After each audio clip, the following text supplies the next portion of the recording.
About a year and a half ago, Stephen Lawler, who also gave a talk here at TED in 2007 on Virtual Earth, brought me over to become the architect of Bing Maps, which is Microsoft's online mapping effort. In the past year and a half, we've been very hard at work on redefining the way maps work online. And we really are seeing this in very different terms from the kind of mapping and directions site that one is used to. So the first thing you might notice about the mapping site is just the fluidity of the zooming and the panning, which, if you're familiar at all with Seadragon, that's where it comes from. Mapping is, of course, not just about cartography, it's also about imagery. So as we zoom in beyond a certain level, this resolves into a kind of SimCity-like virtual view at 45 degrees. This can be viewed from any of the cardinal directions to show you the 3D structure of the city, all the facades. Now, we see this space, this three-dimensional environment, as being a canvas on which all sorts of applications can play out. And maps directions are really just one of them. If you click on this, you'll see some of the ones that we've put out just in the past couple of months since we've launched. So, for example, a couple of days after the disaster in Haiti, we had an earthquake map that showed before and after pictures from the sky. This wonderful one, which I don't have time to show you, is taking hyperlocal blogs in real time and mapping those stories, those entries, to the places that are referred to on the blogs. It's wonderful. But I'm going to show you some more candy sort of stuff. So we see the imagery, of course, not stopping at the sky. These little green bubbles represent photosynths that users have made. I'm not going to dive into them either, but photosynths are integrated into the map. Everything that's cased in blue is an area where we've taken imagery on the ground as well. And so when you fly down from the thank you.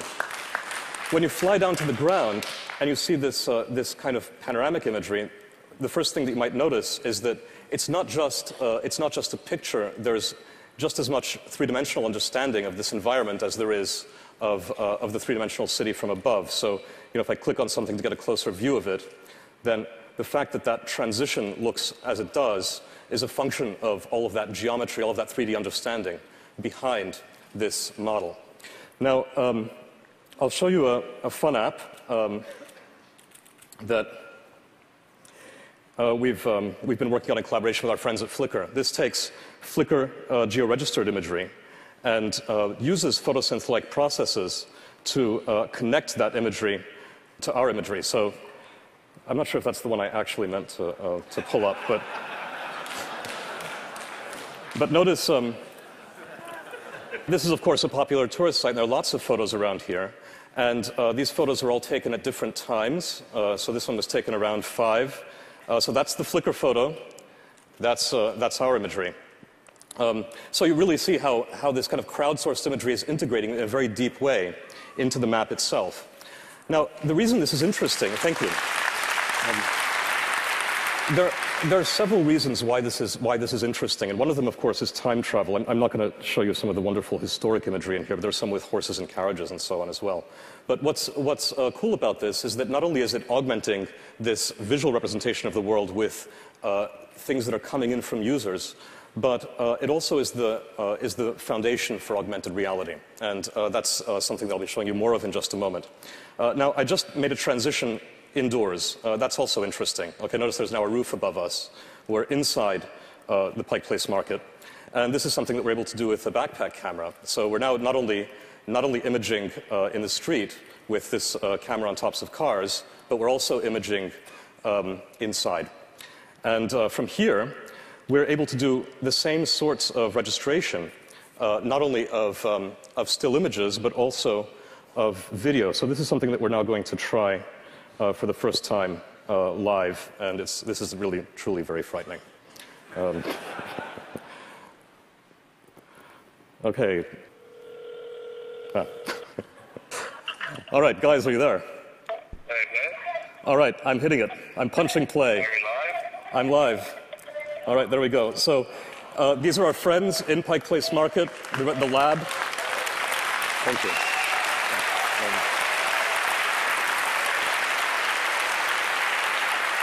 And So they're broadcasting this live. Okay, George, can you pan? Wait, can you pan back over to the corner market? Because I want to show points of interest.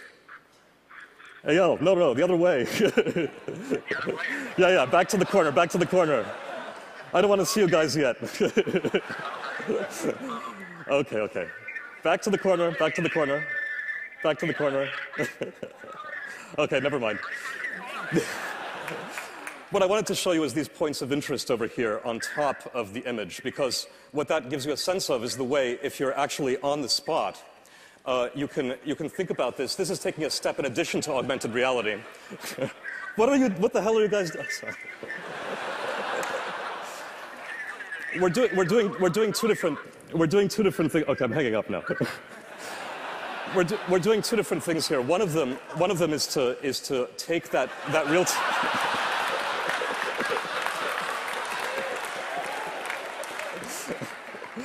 All right, let me just take a moment and thank the team. They've done a fantastic job of pulling this together.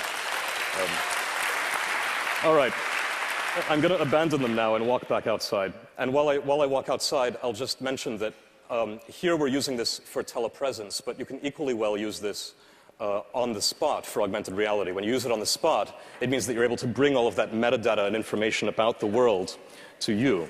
So here we're taking the extra step of also broadcasting it. That was being broadcast, by the way, on a 4G network from the market. All right, and now there's one last TED Talk that Microsoft has given in the past several years, and that's Curtis Wong, Worldwide Telescope. So we're going to head over to the dumpsters, where it's traditional after a long day at the market to go out for a break and also stare up at the sky. This is the integration of Worldwide Telescope into our maps.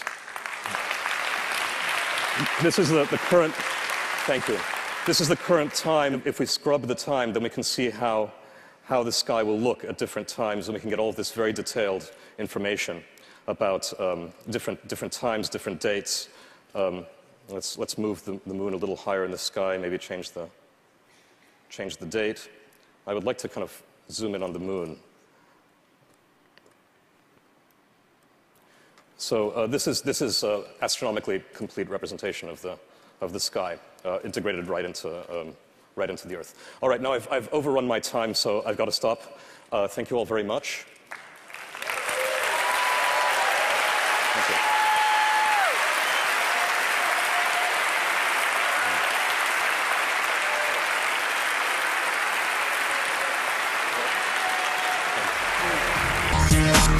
you.